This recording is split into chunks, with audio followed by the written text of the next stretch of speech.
계엄 선포 직후 윤석열 대통령이 최상목 경제부총리에게 문건 한 장을 건네서 예비비 등 계엄 자금을 확보하라고 지시한 것으로 드러났습니다. 국회가 집행이 저조한, 그마저도 쌈짓돈처럼 제멋대로 가져다 쓴 예비비 2조 4천억 원을 삭감하자 무슨 국정마비라도 될 것처럼 펄펄 뛰었던 것이 계엄 자금을 확보하지 못해서였던 것인지 궁금합니다.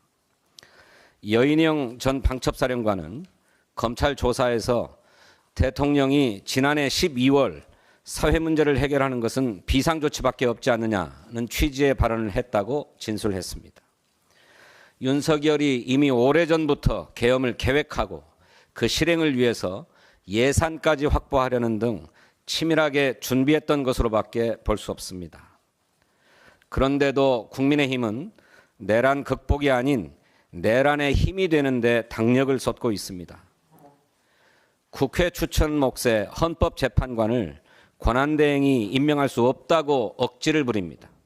급기야 헌법재판관 후보자 3인에 대한 인사청문회 등 임명 동의 절차를 전면 거부하고 나섰습니다. 국회의장이 제안한 내란 사태 국정조사에 대해서도 반대합니다. 내란의 진상조사도 거부하고 헌정질서 회복도 방해합니다. 이쯤 되면 국민의힘은 내란에 동조하는 내란 정당이 아닙니까? 그 사이 트럼프 미국 대통령 당선인은 첫 공식 기자회견에서 한국을 언급조차 하지 않았다고 합니다. 경제도 민생도 외교도 온통 윤석열 내란 사태로 멈춰섰습니다. 국민의힘은 내란 정당이라는 오명을 벗고 내란 극복과 국정 안정에 적극 동참하길 촉구합니다. 한덕수 권한대행이 윤석열 정권의 부자 감세 시즌2인 상속세법 개정안을 국회에 다시 제출하겠다고 말했습니다. 참으로 파렴치합니다. 우리 서민들은 생계의 위기에 직면하고 있습니다. 지속적인 삼고 현상과 최악의 고용 한파에 따른 실질소득 감소로 가계는 빚으로 갚으며 버텨내고 있습니다.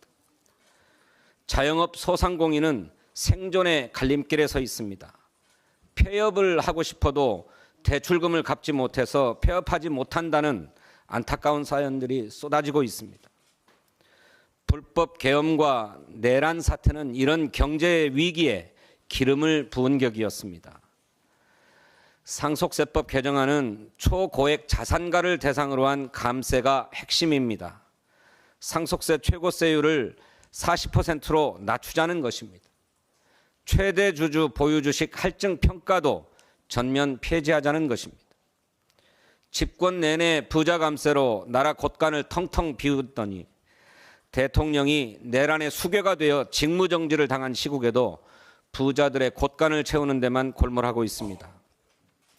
정부가 부자 감세로 상처난 민심에 소금이라도 뿌리려는 작정입니까? 부자 감세보다 시급한 것은 민생 회복입니다.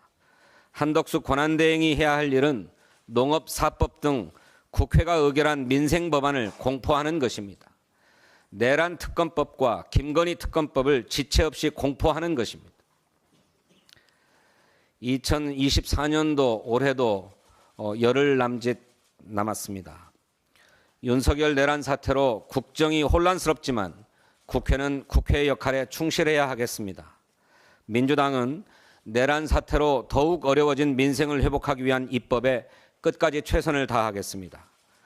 이번 정기국회에서 우선 심사하기로 합의했던 민생 공통공약 입법을 처리하는 데 최선을 다하겠습니다. 연내에 처리하지 못하는 법안들이 있다면 그 가운데 시급한 법안들을 따로 추려서 신속 처리 안건으로 지정하는 방안도 적극 추진하겠습니다. 예고해드린 대로 잠시 후 10시 30분부터 상법 개정을 위한 정책 디베이트가 개최됩니다. 국장 부활을 위한 민주당의 정책 행보입니다. 개인 투자자들을 비롯한 국민 여러분의 많은 관심을 부탁드립니다. 감사합니다.